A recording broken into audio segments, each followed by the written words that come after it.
விழுப்புரத்தில் நடைபெற்ற பாமக ஆர்ப்பாட்டத்தில் திமுக பேனர்களை கிழித்த பாமகவினர் மீது நடவடிக்கை எடுக்க கோரி திமுக வழக்கறிஞர் பிரிவு சார்பில் புகார் அளிக்கப்பட்டது. பாமக தலைவர் அன்புமணி தலைமையில் விழுப்புரம் புதிய பேருந்து நிலையம் அருகே நேற்று ஆர்ப்பாட்டம் நடைபெற்றது. ஆர்ப்பாட்டத்தில் அங்கிருந்த திமுக பேனர்கள் மீது பாமகவினர் கல்வீசி எறிந்து கிழித்ததாக குற்றம் சுமத்தப்பட்டுள்ளது.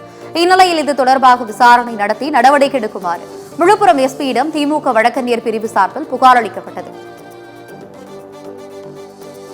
முதல்வர் அவர்களையும் மற்றும் தமிழ்நாடு அரசு நலத்திட்டங்களையும் வாழ்த்தி பேனர்கள் வைக்கப்பட்டிருந்ததை பாமக தொண்டர்கள் அசிங்கமாக தீட்டி பேனர்களை கிழித்தெறிந்து மிக கேவலமாகவும் அருவருப்பாகவும் நடந்து கொண்டார்கள். அதனை கண்டித்து விழுப்புரம் மாவட்ட வழக்கறிஞர் மத்திய மாவட்ட வழக்கறிஞர் சார்பாக விழுப்புரம் தாலுகா காவல் நிலையத்தில் புகார் அளித்தோம். அதைத் தொடர்ந்து துரித நடவடிக்கை எடுக்க சொல்லி விழுப்புரம் மாவட்ட கண்காணிப்பாளர் அவர்களிடம் இன்று அணியின் சார்பாக மனு கொடுத்துள்ளோம்.